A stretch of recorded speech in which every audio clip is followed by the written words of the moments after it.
एक पशुपति व्रत होता है और वो व्रत ऐसा है कि उस व्रत को 5 सोमवार करना चाहिए, कोई से भी 5 सोमवार, जिसमें तुम्हारी मर्जी पड़े। ऐसा कौन सा काम है जो पशुपति व्रत से नहीं हो सकता? जब पशुपति अस्त्र मात्र भगवान राम के तरकश में रखे होने पर लंकाधिपति रावण के प्राण निकल सकते हैं, तो जीवन का वो कौन सा सुख है जो पशुपति व्रत से प्राप्त नहीं हो सकता? बस उसका नियम है, 5 सोमवार करो। बीच में अगर तुम्हारा कोई काम अड़ गया, रजोधर्म आ गया, कोई व्रत तुम्हारा पड़ गया, छठ पड़ गई, तीज पड़ गई, चतुर्थी पड़ गई, एकादशी पड़ गई, या तुम कोई व्रत करते हो वो उस दिन पड़ गया, तो उस व्रत को छोड़कर अगले व्रत को गिना जाता।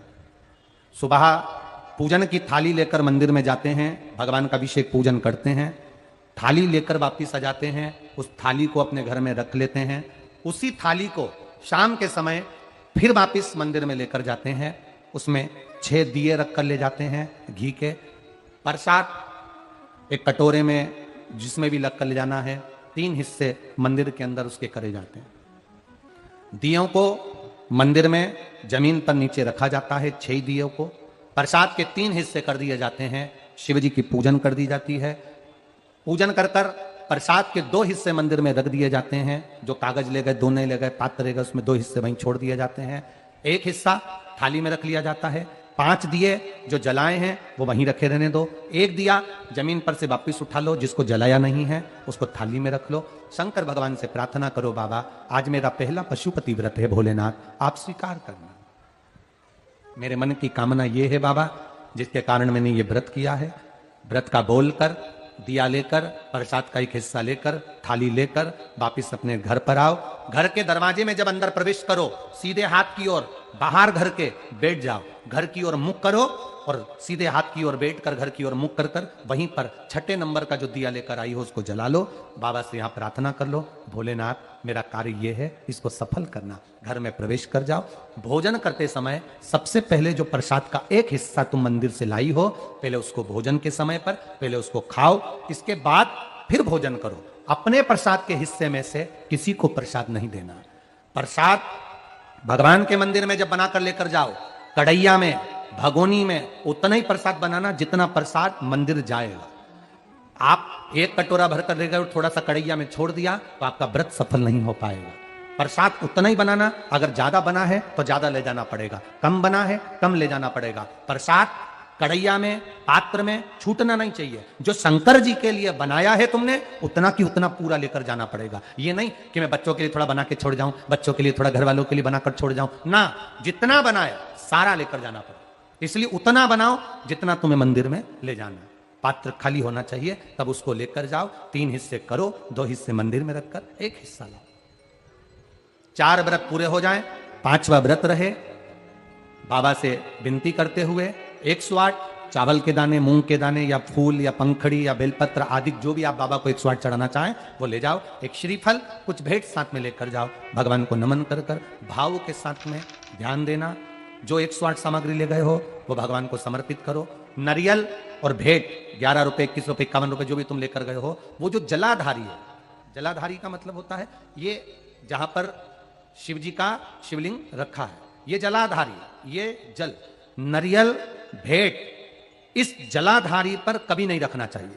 जो नारियल भेंट जलाधारी पर रखते हैं उनकी भी कामना पूर्ण नहीं होती।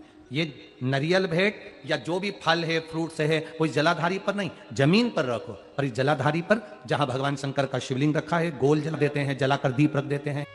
6ठा 5वां व्रत भी ऐसे ही करो और बाबा से विनय करो, पशुपतिनाथ से विनती करो। पशुपति व्रत एक ऐसे व्रत हैं जो नारी, पुरुष, बच्चा, बूढ़ा जो करता है उसकी मनोकामना भोलेनाथ पूर्ण जरूर करते हैं, ये निश्चित है। अगर पति पत्नी दोनों व्रत कर रहे हैं, कभी कभी किसी का व्यापार नहीं चलता या नौकरी नहीं लगती या किसी कार्य के कारणवश, तो पति पत्नी दोनों व्रत करते हैं, एक साथ करते हैं। उन दोनों की थाली अलग जाएगी, दोनों का प्रसाद अलग जाएगा, दोनों के दिए अलग जाएंगे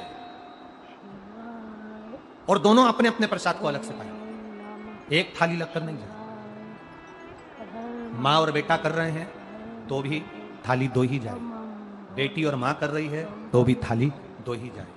प्रसाद के हिस्से 2 थाली ले जाने का मतलब होता है प्रसाद जो बना कर लेकर गए हो उसके 3 हिस्से होना चाहिए। अगर माँ और बेटा एक ही थाली लेकर गए तो प्रसाद जो आएगा वो एक हिस्सा आएगा, एक हिस्सा वापस आएगा तो उसमें से 2 भाग फिर हो जाएंगे, तो उसका फल नहीं मिलता। इसलिए पूजन करने वाला अगर 2 व्रत कर रहे हैं, 3 व्रत कर रहे हैं, कोई घर के 3 लोग देवरानी जेठानी सब मिलकर व्रत कर, सबकी थाली अलग है। सास बहू कर रहे हैं उनकी थालियां अलग जाए। जिस मंदिर में पहला व्रत करोगे उसी मंदिर में 5 व्रत करना। मायके चले गए हो, सोमवार का दिन पड़ गया, तुम्हारा व्रत था, उस व्रत को माना नहीं जाएगा। मायके गए हो तो मायके में आराम से खाओ पियो मौज करो, अपनी जिंदगी आनंद में जियो। वापिस जब आओ फिर वापिस व्रत करो, पर गिनती 5 ही रहेगी, 5 से ज्यादा। हाँ, कभी कभी फाइल अगर ज्यादा मोटी होती है तो इसको दबाने में समय लगता है।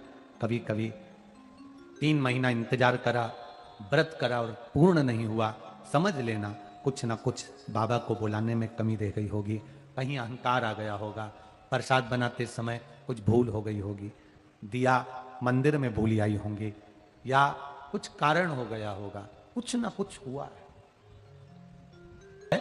देश विदेश में रहने वाले प्रत्येक सनातनी भाई बहन इस व्रत को करते हैं और मनवांछित फल मेरा भोलेनाथ पशुपतिनाथ प्रदान करता ही करता है।